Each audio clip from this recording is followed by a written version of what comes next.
Doon sa question mo, partner, no? Kung pabor tayo, definitely pabor tayo. Kasi it sends a signal na kapag hindi ka nag-perform ng maayos, hindi ka untouchable dyan. Pwede kang galawin. Pwede kang masibak o pwede ka naman ma-reassign. Kasi kung nakikita ka naman ng potensyal, bakit ka tatanggalin sa bureaucracy, di ba? Baka misaligned lang o dapat sa kabilang agency ka. And paglilinaw, hindi lang mga cabinet secretaries yung kasama dito sa pinapag-resign o courtesy resignation. In fact, yung mga head of agencies din, even yung government-owned and controlled corporations, mga GOCCs, pinagre-resign din. Kumbaga, ano ito more of a reset ito Midterm tayo. Sige, naka 3 years na tayo. Meron pa tayong 3 years. So, kinakailangan naman mag-reset. Parang restart Para ito. magkaroon ng fresh start. Yes, fresh. May mga bashers Sabi ng mga bashers hindi dapat tanggalin yung mga opisyal Dapat si PBBM yung tanggalin Dapat si PBBM yung mag-resign. May aso na kahol ng kahol, di ba? Binasag na nga yan ni ES Lucas Bersamin Kahol ng kahol Sabi ni PBBM, nagsalita siya dyan kahapon sa interview niya. Tama. Bakit ako magre-resign? Ano yun, naatrasan ko? Hindi ko ugali yung umatras sa problema. Oo, tama. Pagre-resignin mo yung pinakamasipag na presidenteng nakilala ko. No? Oo. At saka, I think si BBM ang pinaka merong magandang work attitude, no? Or work culture, no? At talagang yung humility niya, sense of accountability na andyan, no? At saka, imbis na makipagtalo sa mga bumabati ko sa kanya, ina-admit na lang niya na may pagkukulang siya. Dahil yun ang pinakamaganda Wala siyang oras, partner, sa pakikipagtalo. Gaya na nakita natin, personalidad niya, wala siyang oras sa ganyan. Totoo. Wala siyang oras. Huwag nang sayangin sa Wala mga siyang ganung oras tao. sa padak-dak-dak-dak. Trabaho lang siya ng trabaho. Sa katunayan, sa sobrang sipag niya, ako din nag-aalala sa kanya. Isipin niyo kung mga ka-BBM Pag galing niya sa Malaysia, madaling araw, Alam mo, nagising ako na alas Umaga. 4. Alas 4. umaga, diretso ka agad doon sa NFA. Alas 4 nagre-report siya sa taong bayan kung ano yung accomplishment niya. Oh, yun nga After that, alas 8 ata yun, nandun siya sa Metro Pacific Fresh Farms, no? Sa kumpanya ni MVP, Manny Pangilinan, no? At ini-inspect or pinapakita ni MVP yung kanilang Fresh Farms business, no? After that, nasa San Ildefonso, Bulacan naman, nag-i-inspection ng NFA. Kaya No? kung NFA warehouse, tapos nakipagdialogo pa sa mga Magsasaka doon. So, saan niya nakukuha yung ganung klaseng energy, di ba? Ayun na nga. Ito, isa lang talaga ibig sabihin nito. Isa lang. Yung boto sa kanya ng taong bayan, nararapat lang talaga para sa kanya. Kasi wala siyang inaaksaya na kahit konting minuto para sa lamyerda at para makipagbangayan. Sinusulit. Talks, Sinusulit. unproductive pursuits, ayaw niya naman ganun. Ayaw niya, hindi siya gaya ng ibang mga politiko na pinapasahod ng gobyerno, naglalamyerda sa ibang bansa. Tapos sila pa yung reklamador. Majority pa na nasa ibang bansa kaysa magtrabaho rito sa Pilipinas. Babalik tayo sa courtesy resignation ka-BBM, no? Niretain niya yung kanyang economic team, no? Ay, oo. DTI, si Secretary Roque, Finance, si Secretary Recto, DBM, pinakamagaling na secretary sa kabinete ni BBM, si Secretary Mina Pangandaman, and then si Secretary Go, at si Secretary Balisacan. Nagpapatunay lang na talagang maganda ang performance ng economic team. Di ba? So, ibig sabihin, kung maganda ang performance ng economic team at ang mga business community ay gusto silang ma-retain, ibig sabihin, may magandang ginagawa si BBM. After egos niya to Very diba? strategic Very strategic. Kaya nga tayo merong GDP ng 5.4% for the first quarter of 2025. Inflation na mababa. Tapos this quarter, no? Na-expect na magiging 6% ng ating GDP. Ang inflation natin nasa 1.4%. Ang gross international reserves natin ay mataas. More than 7 months worth of importation. So, mangyayari bang lahat yan kung pangit ang ginagawa ng ating administrasyon? Sir, just to give an example, no, doon sa inflation. Kasi, ang hirap intindihin ordinaryong mamamayan ko. Pakialam ko sa inflation, di ba? To give an example, yung kapatid ko, kagabi tinanong ko siya. Sabi ko, magkano na yung bili mo sa bigas? 40 pesos na lang. 40 pesos na lang. Sabi ko, magkano noon yung bili mo? 55. Biruin mo, 15 pesos. Yun yung sinasabi natin, pag mababa yung pag-angat ng presyo ng bilihin, inflation rate, mas mababa, mas marami ka mabibili. Mahal pa yung 40 ka-BBM. Medyo mahal pa siya. Pero ako, yung pinakamura ko na walang yung talagang negosyo 29, may kita pa ako ron. Yes, I agree. May 31 29 pesos per kilo, may kita pa ako ron. Ako 31, 33, nakabili na ako kailan ba nun? Isang araw. Yun. Nakabili ako ng naibibenta ko ngayon ng 33 pesos. Isipin mo naman, pag-upo ni PBBM, magkano yung bigas? Oh, correct. Ngayon na pababa niya na. 'Di ba? Kaya nga sabi ni PBBM, inaayos niya yung naiwan ng nakaraang administrasyon sa agrikultura. Yun ang Kasi focus napabayaan talaga. Kahapon may challenge sa kanya. Oh. Sabi yan, hindi daw sustainable. Kaya sabi Sumagot ni siya. BBM, watch me. Watch me sustain it, sabi niya. So yan mga ka-BBM yan. So mabasa nga tayo ng comment ng ilan nating mga kababayan yan. Sabi ni Cecilia Peña, PBBM lang totoong may malasakit sa bansa at sa taong bayan. Correct yan. naman, di ba? Sabi naman ni Roger Ramirez, kung hindi si PBBM naging presidente, paano na kaya ang Pilipinas? Di ba? Sabi ni Christy Algerns. Hello po, Sir Yaya, Coffee and Palerista. Shoutout po sa inyo. Laban ang totoo. Correct, huwag tayo doon sa fake news, doon tayo sa totoo. Hoy, si Admin Rich, kasama natin ito, nakikinig sa atin na watching from my cellphone. Naks, ang daming gadget ha. Ayan. God bless you, our Pinakamagaling ng mag-split sa lahat ng vlogger yan. Pinakamagaling Admin mag-split. Rich, thank you. Oh, ayan si Marieta Bautista. Hello ka coffee watching from Hong Ay, Kong. thank you.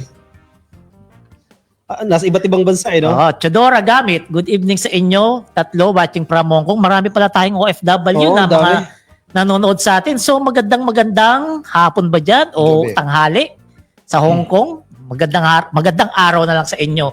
At maraming salamat sa pagsuporta nyo sa ating podcast. Ngayon, kapartner, may nag-comment.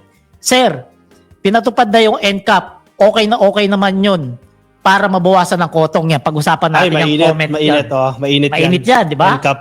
Ako nagmumotor. Oo. Ramdam ko na in-implement yung NCAP Oh, sa mga kababayan natin na hindi masyadong updated sa NCAP, ito yung kapag may nagawa kang violation, hindi ka nalalapitan ng enforcer para tikitan.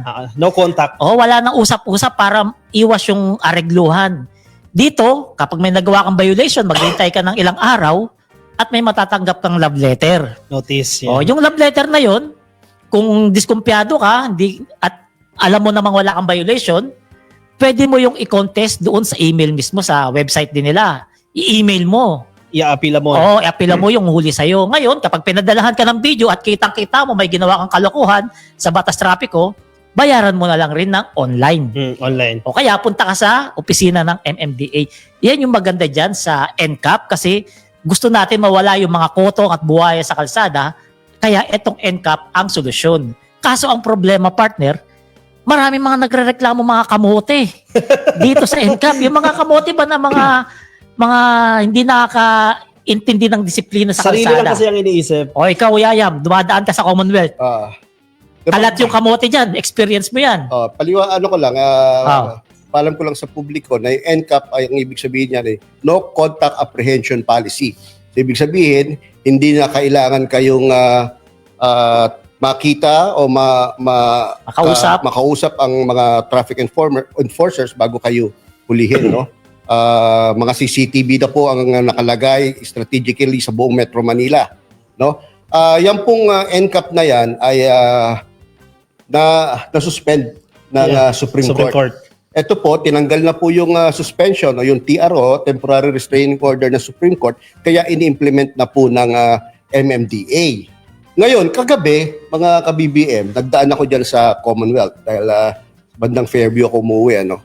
At for the first time, nakita kong disiplinado ang mga motorista. No? Yung mga nagdadrive ng mga kotse, nagdadrive ng mga jeepneys at buses, at pati yung lalong-lalo na yung mga nagdadrive ng mga motorcycles. No? Sa isang linya na lang sila. Dito tuloy pumasok sa isip ko na ang Pilipino pala, ang mga tao pala, kayang maging katulad ng mga OFWs. Alam niyo yon? Ang mga OFWs pag napunta sa Middle East o sa ibang bansa, no, sumusunod sila sa mga patakaran. Disiplinado. O batas ng bansa na yon. Nagiging disiplinado sila. No? Sa atin, nahihirapan tayo ng ganun. Pero sa NCAP, nakikita natin, nagiging disiplinado ang mga motorista. Bakit kaya? Meron akong dalawang palagay ko, theory kung bakit. Kapag meron kang batas, no, o ordinansa, no, kapag may certainty of apprehension or certainty na kapag lumabag ka ay mahuhuli ka, no, isang paraan yon para sumunod ng mga tao. At yung pangalawa, na napaka-importante, kapag nahuli ka, merong mataas o mabigat na parusa. Okay? So dalawa to. Kapag may certainty na mahuhuli ka kapag lumabag ka, at the same time merong mabigat na parusa o penalty, no? Ang mga tao pala sumusunod. In short, hindi to biro. Talagang seryoso. Correct. And I must commend, no? We must commend MMDA, no? Headed by Chairman Attorney Don Artes, no? For this implementation of NCAP. At talagang from the very first day na na-implement yan ay talagang sumusunod ang mga motorista. May mga may mga apprehensions, may mga yung iba kasi nagpapakalat ng fake news, ng negative ideology. Ang sinasabi nila, pahirap itong NCAP eh. Diba kasi may isang scenario sila, may ambulance eh. Tapos ang pinapalabas sila doon sa video, ayaw lumihis ng mga kotse, ng mga motor kasi natatakot sila eh. Fake news yun, partner, fake news baka bigla silang mapadala ng ticket. Pero paglilinaw hindi lang AI, hindi lang machine, hindi lang CCTV yung magbibigay sa iyo ng penalty. Dadaan pa rin yan sa manual review. Common sense naman, yung magma-manual review, i-check na yan. Magkakaiba ng scenario, magkakaiba ng situation. Alam naman tikitan ka alam nila may ambulance, kita mo yung blinkers doon. So hindi ka titikitan. Fake news. Yung video na kumakalat na yung partner, halatang halata talaga na pinatong lang yung audio ng ambulansya doon sa video ng pila-pila yung tao. Kasi gaya nga ng sinabi ni ka-BBM ka-coffee natin, eto kapag nahuli ka, kapag pinadalahan ka ng love letter, hindi mo naman kaagad babayaran yan, pwede mo pang i-contest yan. Kapag napatunayan na talagang may nilabag kang batas, doon ka lang magbabayad. Pero kapag nakita naman na may ambulansya ka na pinagbigyan, doon mababaliwala yung love letter mo. Ibig sabihin, hindi ka magbabayad ng fine. Ganun po yun mga kababayan. Huwag natin bigyan kaagad ng negative itong NCAP kasi marami ng bansa ang gumagawa nito. Yung mga napuntahan ko, walang mga enforcer sa kalsada. Sa totoo lang, walang mga enforcer, tayo lang. Kaya maraming kotong talaga sa kalsada kasi nga may usapan. Kahit sabihin mong yung enforcer hindi kotong, yung hinuli naman, di ba? Yung nahuli ayaw maabala. Siyempre, hindi ba iiwasan matutokso yung enforcer na matino. Pero dito sa NCAP, wala talagang ganyan. Magiging disiplina ka kasi bakit? Ayaw mong maabala at magbayad ng 5,000. Yung sa akin, no, yung mga kritiko o yung nag-question dito sa NCAP, sana pabigyan naman natin ng pagkakataon to na ma-implement muna. At kapag nagkaroon tayo ng medyo mas mahabang panahon na nakita natin na may diferensya talaga yung implementation o yung batas mismo, di saka natin itigil. Huwag yung ini-implement pa lang. Gusto ko sana manawagan kay Congressman Rog Gutierrez ng Riders Party List. Nag-file kasi siya ng resolution, no? Investigate this NCAP implementation. Sana po Congressman, kami po mga followers, supporters nyo rin po kami kahit kotse po ang ginagamit namin dahil hindi lang naman po talaga riders ang naniniwala sa galing nyo, Congressman. Katulad ko po, no? Bilang membro kayo ng Young Guns sa Kongreso, no? Naniniwala po ako sa mga sinasabi nyo at sa mga advokasya nyo. Pero sana naman po, no? Sa pagkakataong ito, isipin nyo rin yung kapakanan ng mga nagdadrive ng kotse, nagdadrive ng public utility vehicles, no? At hindi lang yung mga riders. Dahil lahat naman po kami ay, kung tutuusin, constituents nyo. Ang sinasabi kasi ng mga kamote, dahil daw sa NCAP, nag-traffic daw doon sa Commonwealth nung Lunes. Yan tanong, kailan ba nawala ng traffic? Hindi ba nauubos may NCAP o walang NCAP, may traffic. Pero may disiplina na ngayon kahit may traffic. Kabibien, for the first time nakita ko ang Commonwealth, talagang ang ganda ng pila ng 5,000 ba naman eh? Di ba? Napakaganda. Ang nagre-reklamo, yung gusto laging nakakauna, yung mga mabilis magpatakbo ng kanilang mga motor, yung nababagalan daw sila. Yung mga Pero, kabibiem, ka-coffee, no? Yung pagbagal ng konti nung takbo ng motor, ang kapalit naman nun, mas maiiwasan ang disgrasya. Safety. At saka dapat isipin din natin yun. Matutuwa ka rin sa mga ka-riders natin eh. Una, reklamo sila na pila-pila raw na traffic. Pero, kinalaunan sa interview sa kanila, mag-a-adjust sila ng oras nila. Kung pumapasok sila ng alas 6, papasok na sila ng alas 5 para maiwasan yung traffic. Kasi yung traffic, umpisa lang yan. Kapag nasanay na yung katawan natin dyan, wala na yan. Okay na tayo dyan. Call to action din ito kasi understandable naman yung criticism, naguhugot yan doon sa kakulangan ng information dissemination So call to action dito sa government at yung mga kasamahan nating content creator, tulungan natin ipaliwanag ano itong NCAP, paano ito makakatulong, bakit for common good. Wag lang natin iisipin yung sarili natin. Posibleng hindi ikaw magbibenepisyo dyan, but mas maraming tao makikinabang dyan. So kailangan natin ipaintindi sa mga motorista na ito yung purpose ng NCAP. Maganda yung kanyang intention. Let's give this a chance. Correct. Diba? Huwag agad puro criticisms. Yes, naiintindihan natin may criticisms kasi kulang sa impormasyon. But Wala naman siguro perfectong batas. Lagi meron magre-reklamo talaga Pwede naman mag-adjust later on So basa tayo ng comment. Sabi ni Mami Gratian, pipila talaga sila sa NCAP. O pipila kasi wala nang swerve-swerve. Correct. Wala na kamote ngayon sa kalsada. Yan talagang pinakamaganda niyan. Sabi naman ni Churchill Ferrer, ang galing NCAP parang dito sa Dubai. Di mo alam may lines, may fines ka na pala pag uwi mo. At sinasabi din ng ng MMDA dyan, later on parang magkakaroon sila ng partnership with telecommunications company na parang iti-text na lang sa'yo. Meron kang violation. Mas mabilis sa yung transaction. Meron ako nabasa kanina na nalagpasan. Hindi ko lang masyado na ano yung pangalan. Pero sabi niya, dito sa Europe, wala naman traffic enforcers. Ayun nga, kasi disiplinado. Diba? At wangwang sa Europe, ang wangwang bibihira ka makarinig Oo. So eto sa mga ka-BBM natin na mga nanonood, tanong namin sa inyo. Pabor ba kayo sa pagpapatupad ng NCAP para mawala ng tuluyan ang mga buwaya sa kalsada at para magkaroon ng disiplina ang mga driver natin dito sa Pilipinas? Pabor ba kayo ron? Pa-comment nyo sa comment section at babasahin natin. Gaya na lamang nitong comment ng isang kababayan natin. Sir, anong masasabi mo sa pagkahuli kay Tebes? Yan. Oy, mainit yan. Magandang usapin to. Kahapon ng gabi yan Kahapon Etong pagkahuli kay Tebes na pinapalabas ng kampo nila na kinidnap daw. Ibang klase na ngayon yung mga kriminal kapag na-aresto, kinidnap. Parang si Digong. Oo. Sabi nga ng anak ni Tebes ni Axel Tebes illegal kidnapping daw. Kidnapping na nga, illegal pa.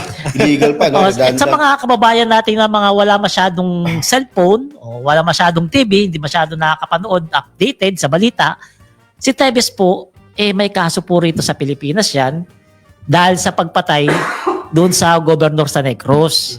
At dahil doon, yun ang pinakadahilan kaya siya ngayon nasa ibang bansa, nasa Timor-Leste particular. Ngayon, yung kaso niya na yun, naglabas na ng warrant of arrest para siya ay hulihin.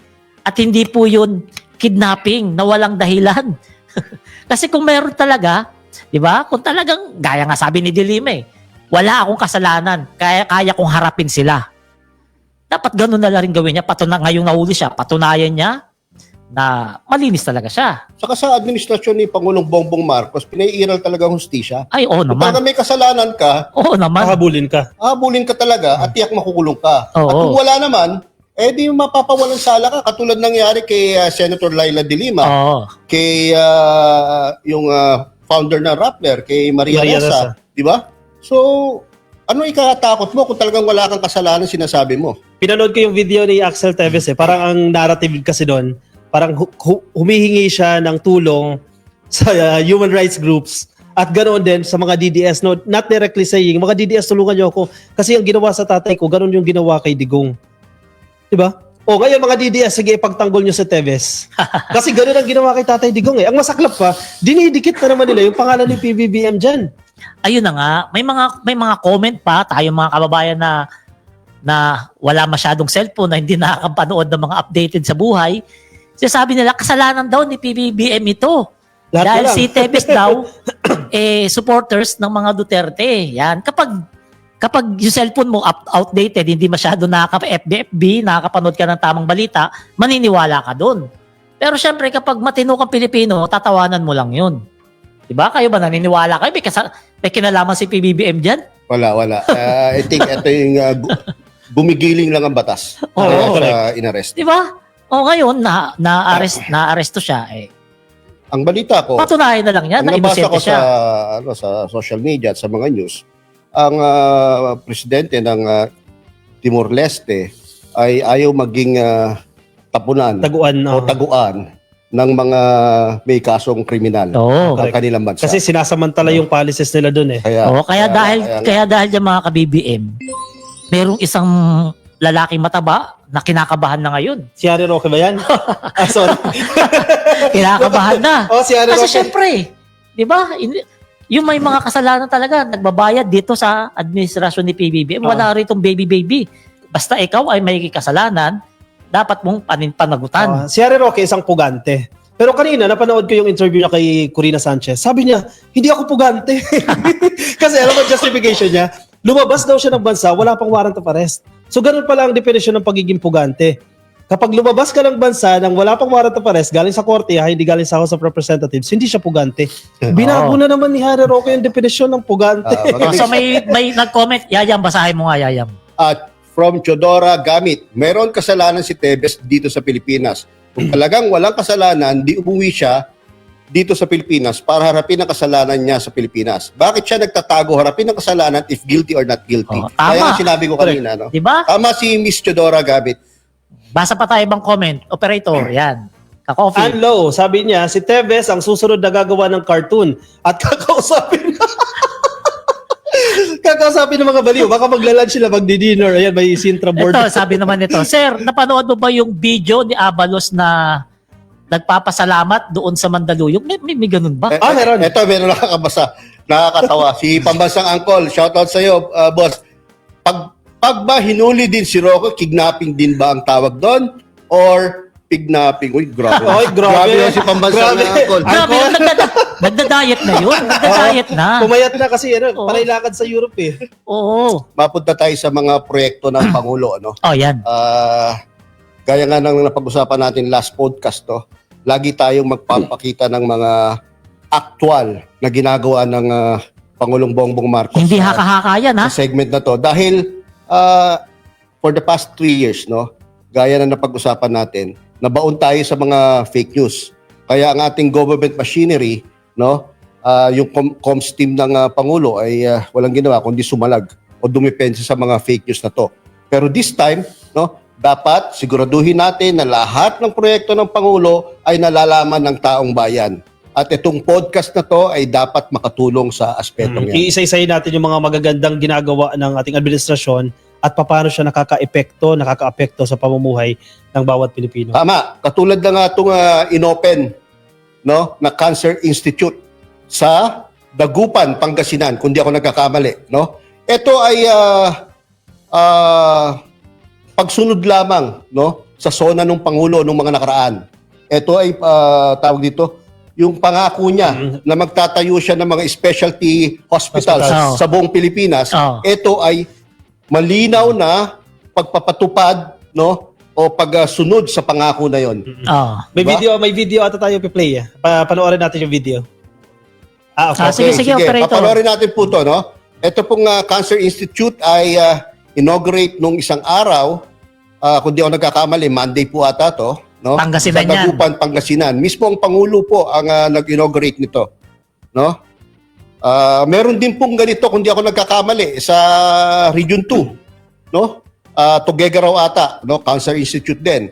At sa kasalukuyan, sa Clark, meron din pong tinatayong specialty hospital. Gaya po na sinabi ko, ito ay pagpapatupad lamang ng pinangako ng ating Pangulo sa kanyang mga SONA.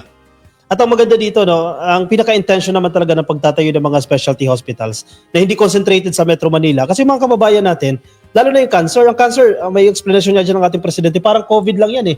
Mahirap ka, mayaman ka, tatamaan ka niyan. Kung may sakit ka, let's say nasa Ilocos region ka, bibiyahe ka pa ng Metro Manila, napakahirap.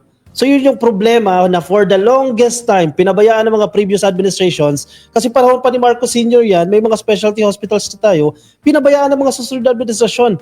Ngayon lang na tinutugunan yung pagkukulang sa mga specialty hospitals. Kaya tama yung comment ni Martina Dones Goriseta, no? Kasama natin yan.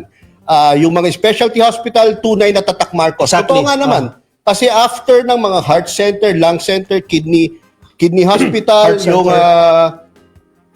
hospital para sa mga bata. Children's hospital. No? Wala nang nasundan. Wala na. No? Hindi na nasundan ng mga administration after Ferdinand Marcos Sr. Alam mo, partner, itong ginagawa ni PBM na to, mas importante pa to kaysa sa mga ibang project niya kung tutuusin eh.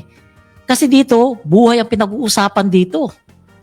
Yung cancer center niya na yan, maraming buhay ang masasagip dyan. Totoo yan. Totoo Maraming kababayan natin ang matutulungan yan ng mga walang pampagamot. Yun, Kasi, ang importante doon. Alam naman natin, hindi biro sakit ng cancer. Totoo. Dito natin makikita yung puso ni Pangulong Bongbong Marcos na tumulong sa ating mga kababayan sa oras ng pangangailangan. At makikita high-tech yung mga gamit. High-tech yan. Alam ng Pangulo kung gaano kahirap magkasakit. Oo naman. Lalo ng cancer. No? Kung wala kang pera, talagang hinihintay mo lang yung kamatayan. Yan lang, isa totoo lang, di ba? Correct. Kung wala kang pera, dahil napakagastos po niyan. Oo. Kunyari, magpa-chemotherapy na lang.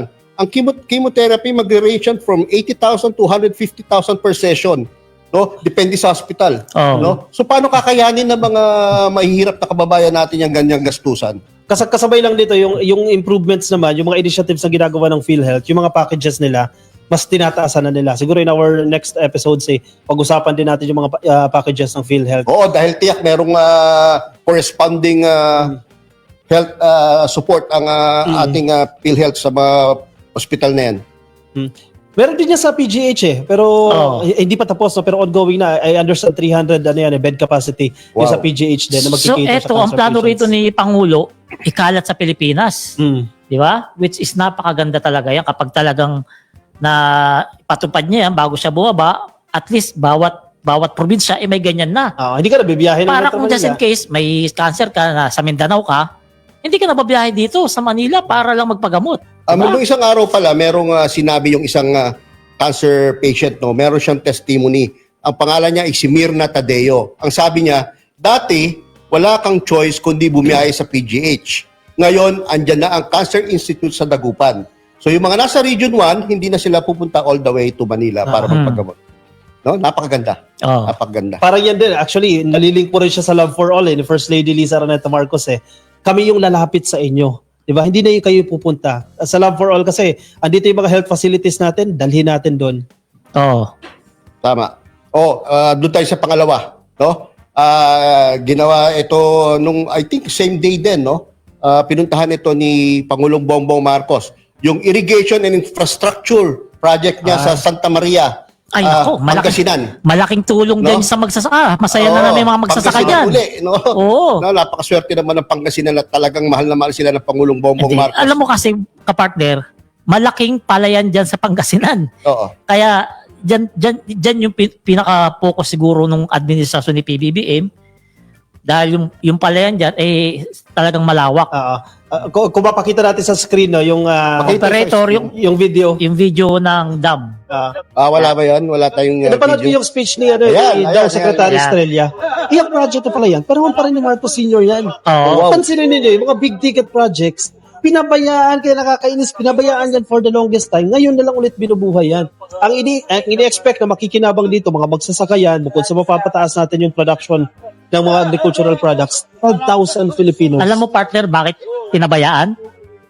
Para mapilitang ibenta yung lupa. Ay, gagawin, pabahay na naman yan. Ito malaking bagay to kasi this is an irrigation project, no? Using solar. No? Clean energy. Magiging ang magpapatakbo niyang irrigation project ay solar energy. Sa mga ka-BBM natin diyan na hindi familiar sa irrigation, ganito kasi yung irrigation na yan. Yung irrigation, yan yung nagbibigay ng patubig sa mga palayan ng ating mga magsasaka. Pero magastos po yan. Dahil yung nagpapatakbo ng irrigation yung mga water pump. Yung water pump na yun, ginagamitan ng diesel. Yung mga magsasaka natin, gumagastos para sa diesel. Para tumakbo yung water pump. Pero eto sa PBBM, dahil sa matalino, gumamit ng AI at solar. Ibig sabihin, kapag wala ng araw, wala ng irigasyon. Mawawala ba yung araw? Hindi, araw-araw. Ganyan katindi mag-isip ang presidente natin. Ang kagandahan nito, no? Mawawala ng gastos ang ating magsasaka sa irrigation. Wala na yung diesel-diesel na yan para tumakbo yung water pump. So, ibig sabihin, mapapababa nila yung production cost ng kanilang mga tinatanim. At pag nagpababa nila yung production cost at lagyan pa ng floor price ang kanilang mga produkto, lalo kung bigas, no? Yung palay, no? Meron sinabi rin si Pangulong Bongbong Marcos kanina, no? Na posibleng maglagay ng floor price sa palay. So napakalaking bagay nun. Kung ito ikukumpara i-match mo sa libreng irrigation. Because mababa yung cost ng pagpuproduce ng palay, tapos yung price niya merong floor price, hindi pwedeng ibaba doon sa floor price, di mas malaki kikitain ng ating mga magsasaka. Bukod sa sige, partner. sige, bukod doon sa mababang production cost, mataas yung ani, yung harvest mas mataas kasi may supply ng tubig. Sapat na supply ng tubig. Tama. And just to relate then, ito yung sinasabi natin na rural empowerment Hindi na concentrated yung development sa Metropolis, hindi lang sa Metro Manila. Distribute natin dyan sa mga provinces. Diba? Kaya hindi nakakapagtaka kung sa mga susunod na buwan, susunod na taon, no, yung food security ng Pilipinas ay masigurado. No? Under PBBM. Dahil lahat na ng bagay, no, sinusolusyonan na ating Pangulo. Ito, sabi ng isang nag-comment ni Maximo Romualdez, sabi niya, Sir, yung pambili ko ng diesel para sa irrigation, pinambibili na lang namin ng ulam. Laking tipid talaga. Savings. Salamat kay Savings. PBBM. Kaya rin sinasabi ko, no? Tungkol sa parang walang pinagkaiba yun sa nakatipid ka sa 20 pesos bigas. Diba? Nai-improve ang iyong living condition. Ibig sabihin, malaking talagang tulong yung irrigation ni PBBM na solar. Correct. Yung pambili nga niya naman ng diesel, pero may bibili na ng ulam. Marami siyang actually pwedeng paggamitan nung natitipid niya. Pwedeng pambayad ng kuryente sa bahay, pambayad ng tubig, no, baon ng mga anak, mas masarap na ulam, at iba-iba pa. Alam mo kasi partner, yung proyekto ni PBBM, malapit sa sikmura ng mga Pilipino. Kaya ramdam na ramdam talaga. Isipin mo yun, Hindi ka nabibili ng diesel, ibili mo na lang ng pagkain ninyo. Bakit sabi nung nakaraang linggo, hindi daw nararamdaman kaya natalo ang alyansa? Bitter naman kasi talaga yun, kahit anong paliwanag mo sa mga ganyan. Gaya ng ibang mga nagko-comment. Diba? Pangit daw yung irrigation na yan. Palpak daw yan.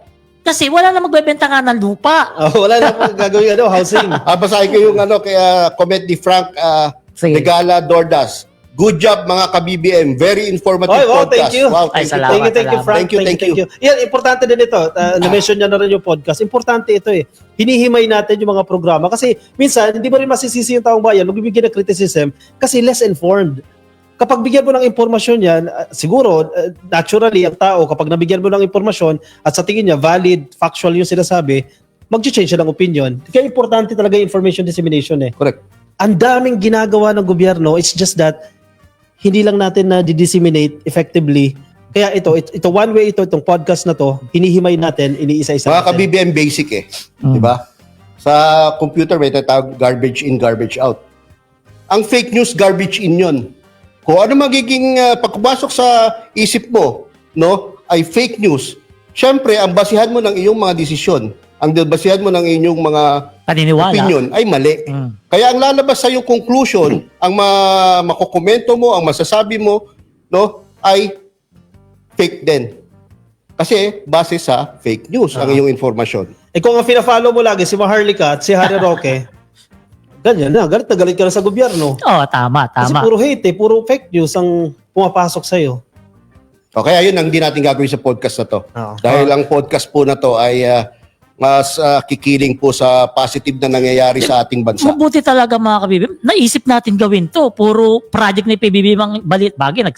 Nagsawa na tayo sa mga no? Nakakasawa. It's time na puro project ni PBBM yung ipamukha natin sa mga kababayan natin para makita nila na san damakmak ang proyekto ni PBBM. Saka nakaka-stress mga ka-BBM yung makipagbardagulan ka lagi sa mga kalaban na hindi mo naman mababago ng isip, di ba? Mahirap 'yun. Just to share, kung talo ka, na-stress ka, no? Salita ka ng salita, nag-iisip ka ng pinaka the best argument na gusto mong sabihin. Pero yung ka-argue mo naman, wala naman naintindihan or talagang hindi mo na mababago ang isip. Kaya mas mabuti na, magganito na lang tayo. Just to share, proof na napakaraming proyekto ng administrasyon. Tayo lang nagda-line up tayo ng topic natin every week Sobrang dami, di ba? Kaya pinagkakasya-kasya na natin Kaya dami para namin. magkasya sa isang oras. Kaya ngayon po, itong tungkol sa mga projects ni BBM, nililimit lang namin sa 3-4, no? Kada podcast. Pero hindi po kami mauubusan ng magagandang proyekto ng ating Pangulo. Gaya Kaya na lamang for the next weeks, marami pa rin kami sasabihin sa inyo. Gaya ni Marge Pescador, ang daming nagawa ni PBBM, di nakikita na mga bulag o nagbubulag-bulagan sa kasinungalingan. Tama yan, Ma'am Marge. Diba? Pescador, tama po yan. Oo. So ito sa comment ng isang kababayan natin na, Sir, ang daming dineploy na pulis ngayon, 21,000 para safe ang ating mga kababayan. O yan. Experience ko yan mismo. Kasi sa kalsada, very observant din ako sa kalye. Noon, walang police post eh. Walang posisyon, may tent lang eh. Nagtayo lang sila ng tent. Ngayon, meron 3, 4 na doon sa mga bayan-bayan. Ando doon may mga police kasi malaking factor yung police visibility. Kung natatandaan ninyo sa podcast ni PBBM with Katunying, sinabi niya rin yan eh. Kapag nakakita ng police, kahit papano, hesitant ka, gagawin ko ba itong krimen? Iiwasan ko to? Or once na nangyari na yung krimen, meron kang tatakbuhan. Oo. Sa akin, okay yun. Kasi yung visibility ng police sa lansangan, malaking bagay yun. Tapos, kung yung kanina sinasabi kong factor para matakot ang mga tao, may certainty na mahuhuli ka. No? Correct. Kaakibat yan ng police visibility eh. Mm. Kasi kapag nandiyan ka gumagawa sa mga lugar na malapit sa mga police, may malaking tendency na mahuli ka. No? At kapag nahuli ka, syempre, kulong ka. So, pero itong ginawa ni PBBM na to, napakaganda. Pero may mga kababayan pa rin tayo na talagang bulag na hindi nakikita ang kagandahan nito. Sa katunayan, ang tanong pa nila, marami na pala pinakalat na pulis, bakit patuloy pa rin ang krimen? Alam mo, ako ka-BBM, no, palerista, lagi akong tumitingin sa facts. Lagi akong tumitingin sa data. No? Sa statistics. No? Walang makakapag-dispute na ang krimen sa panahon ni PBBM ay di hamak na sobrang baba kumpara sa nakaraang administrasyon. Correct.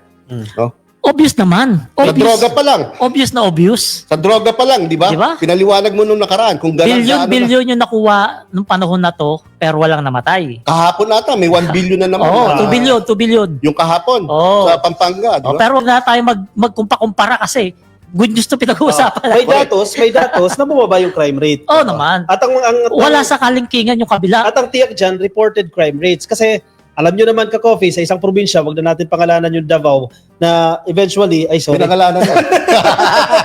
Pero sa Davao, di ba, nagpalit na mga hepe ng pulis dyan.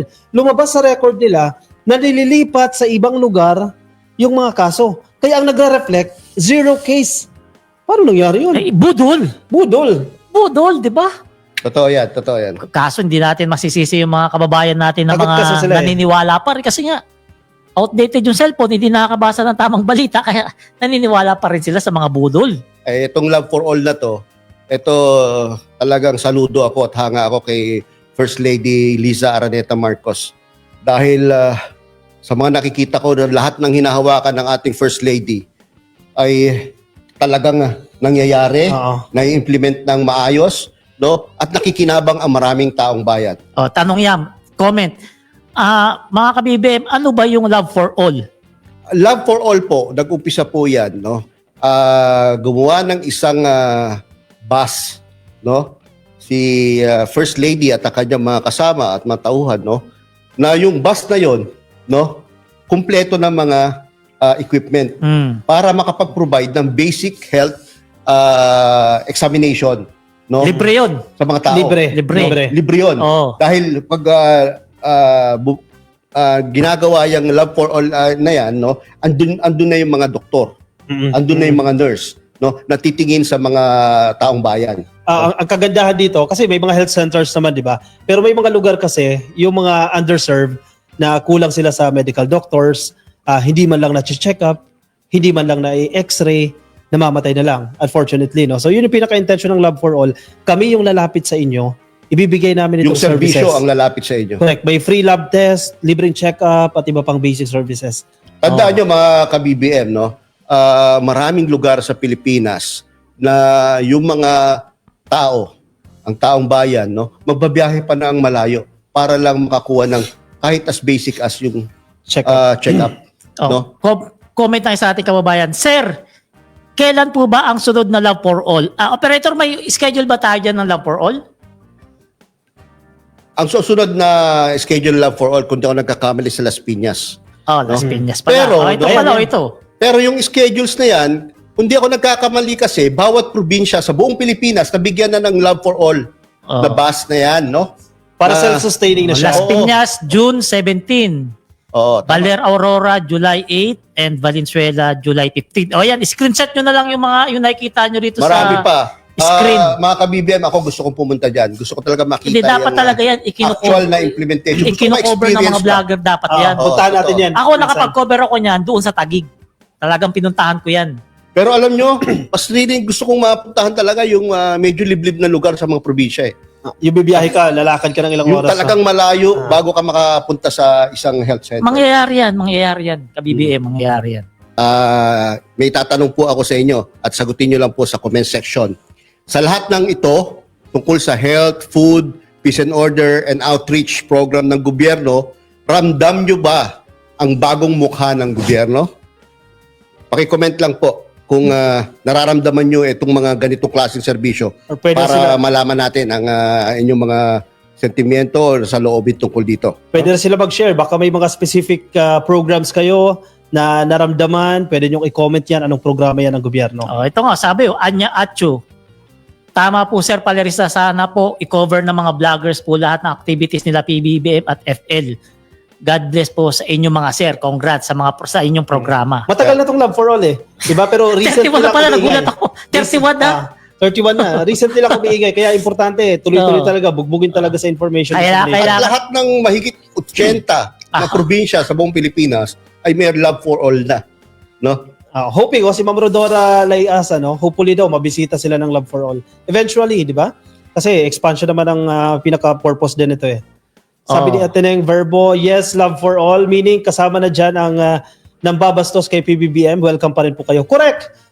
Kahit puro ka ba siya gobyerno, pwede ka pa rin. Kasi para sa lahat naman ito eh, kaya nga Love for All eh. Wala pong ine-exclude ang ating Pangulo pagdating sa serbisyo publiko. Ayan, okay, sige. Medyo marami-rami na tayo na pag-uusapan. Pero ito Ang bilis ng oras. meron pa tayo natitirang 30 minutes. Medyo mainit-init naman itong usapin. Parang Kasi- kanina nagsalita lang tayo. Kaumpisa natin ngayon. Alas 7 na pala. Alas 7 na. Meron pa tayong 30 Alam nyo, minutes. parang kulang lagi sa atin ng 1.5 Ito guys, hours. sabi nito, sir, hindi ba pwede 6 hours? No, hindi na. Hindi natin kaya. Hindi natin kaya 6 hours. Hindi kaya 6 hours. Hindi sa Anyway. amin itong studio. Basta sulit pa natin. Nasa segment 3 tayo. Meron pa tayong 30 minutes. Pag-usapan natin itong pagbisita ni PBBM dyan sa Malaysia para sa ASEAN Summit. And then pag-usapan natin, napakagandang speech, talumpati ni Speaker Martin Romualdez sa kasama po yung mga world lawmakers at itong Atin To Coalition na nagkaroon ng sea concert dyan sa West Philippine Sea sa Pag-asa Island. Maganda yan. Maganda yung mga topic na yan. Ito pinag-usapan. Sa SONA pa lang eh. Pag nag-SONA ang presidente, July, di ba? Sasabihin ng presidente, these are our priority bills. Ang Senate President, naririnig mo naman ang sinasabi ng presidente. Ang problema, hindi nagko-comply. Kasi ang House of Representatives, malinaw na malinaw eh.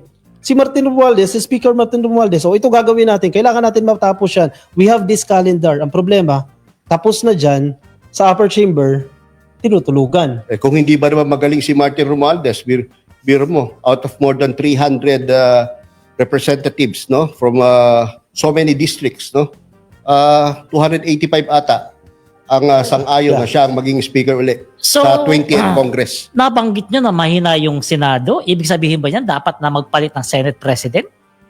Mukhang magkakaroon ng palitan. Kasi ngayon maingay, di ba? Sa si Tito Soto, si Chis Escudero. Si Chis Escudero, binulgar na ni Bato de la Rosa eh. Ang sabi niya, ginagapang na yun, nag-text na sa kanya, nakikipag-usap na sa kanya.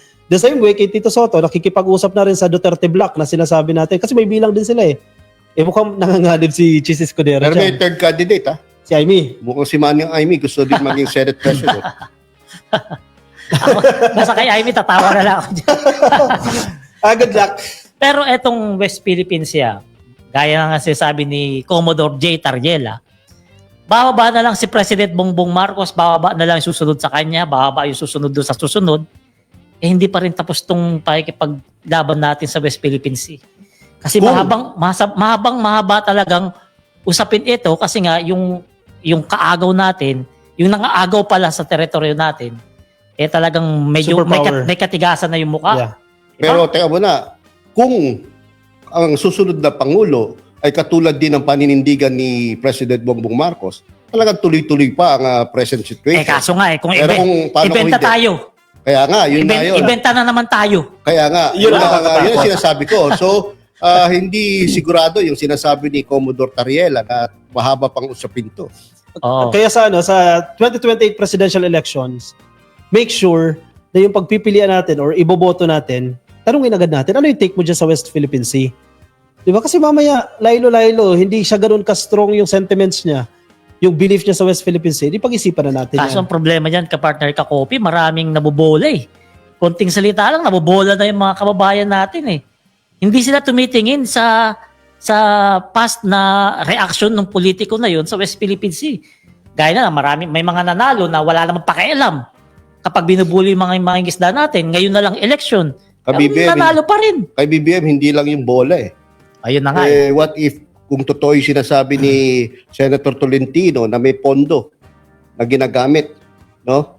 Na nanggagaling, di umano sa China. Para sa disinformation efforts. Para sa din. disinformation, para pagwatak-watakin tayo, no? Yung divide and conquer na tinatawag. And kung iisipin mo, parang mukhang nagsasucceed sila dahil maraming pag-away-away sa ating lipunan ngayon. Correct. No? Masyado tayong hati sa maraming aspeto, sa maraming issues na nakikita natin sa ating bansa ngayon. Kaya nga, tama pa rin, babalik pa rin ako dun sa sinabi ni Pangulong Bongbong Marcos. Magtrabaho na lang tayo. Looking at the positive side, yung atin ito coalition, nagsagawa sila ng sea concert dyan sa Pag-asa Island sa West Philippine Sea at namigay ng mga krudo ng fuel sa mga magsasaka sa mga pangingisda dyan sa West Philippine Sea. Malaking bagay yan, malaking effort yan kasi volunteer group yan, napakamahal pala ng fuel, gasolina, pagpapunta lang dun Hindi isang araw pagpunta dyan, isang linggo yan. Para sa akin, more than the financial aspect ng pagtulong sa mga mangingisda, yung motivation na naibibigay sa kanila nung pagbisita ng ating mga kababayan, itong ang mga nasa atin to, no, na grupo, sa kanila. Biro mo, dinadalaw sila mismo sa gitna ng karagatan at doon sila kinakausap at doon sila tinutulungan, doon sila binibigyan ng kung ano-ano. No? Para sa kanila, malaking bagay yon, no? Para na lang din sa kanilang kalooban, no? Na merong mga grupo, merong mga Pilipino na tumutulong sa kanila, no? Na hindi sila nag-iisa sa karagatan, na kahit anong mangyari sa kanila ay walang pakialam ang mga Pilipino, no? Tama. At least sa ginagawa ng atin to na ito, no? Meron silang kakampi nakikita. Merong nagtatanggol sa kanila, may tumutulong sa kanila. So tama talaga yung ginagawa ni Pangulong Bongbong Marcos na yan na paglaban sa West Philippine Sea. Kasi matagal na hindi naranasan ng mga Pilipino yan na mayroong presidente na nakikipaglaban para hindi tuluyang masakop, hindi tayo tuluyang maging probinsya ng China. What if kaya hindi si PBBM nanalo? Siguro second language na natin yung Mandarin. Actually, ang hirap pa ng pag-aralan dyan. Noong previous administration din naman, marami din naman gustong makipaglaban. In fact, marami nakipaglaban para sa West Philippine Sea. It's just that, kasi nakikita nila on top, parang siya nga, hindi na may paglaban ng West Philippine Sea. Bakit ako? Isusugal ko ba yung buhay ko, yung kabuhayan ko, ibig mong presidente? Parang pinapabayaan. Hindi nga nakapag-jet ski. Diba? Yung jet ski na yan. Ayun lang. Kasi joke lang daw yun. Diba? So, yan. Basa tayo comment, mga ka-BBM. Kakopi, basa comment. Kaya Ma'am Julia Zuniga. Ayan, watching from Hong Kong. Marami tayong nakikinig dyan sa iba't ibang bansa. Happy viewing po sa inyo. Shoutout po sa inyo. Baka may mga komento kayo. Oy, kamag-anak mo ata yan, partner. Ay, Ma'am Norma Palar. Mami ko yan. Kaya pala ganyan. Kabete, basahin mo. Hello, mga poging BBM vloggers. Parang hindi pa nagsasayang itong mami ko, ha?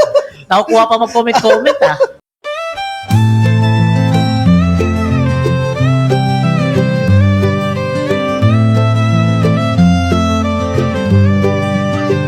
Sa bawat pagsikat ng araw, ikaw ay nandyan. Tinig mong matatag, sa amin ay gabay. Pag-asa ng bayan, pangakong totoo. BBM, isa kang totoong tao. Sa mahirap at api, ika'y sumusuporta. Tapat mong paglilingkod, lahat kami nakakita. Sa iyong pamumuno, bayan ay umaangat. Bagong Pilipinas, pangarap ay tapat. Ikaw ang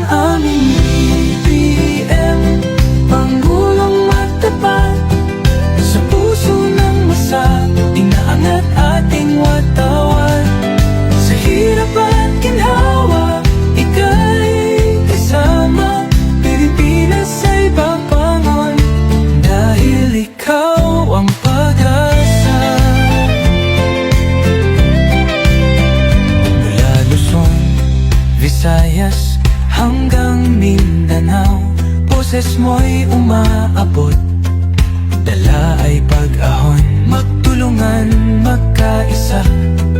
Sabi mo sa lahat, para sa bayan, ikaw ang aming alamat. Ang pangarap mong bansa, taas noo masagana, manggagawa't magsasaka, binigyang halaga.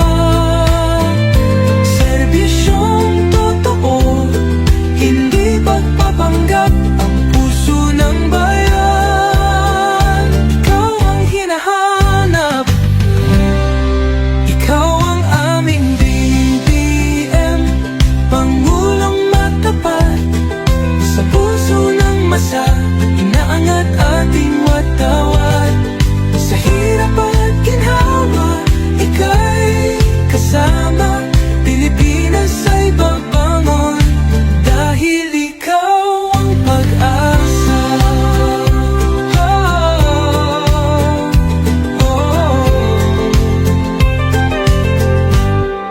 Ikaw ang aming BBM, Pangulong matapat, sa puso ng masa, inaangat ating watawat.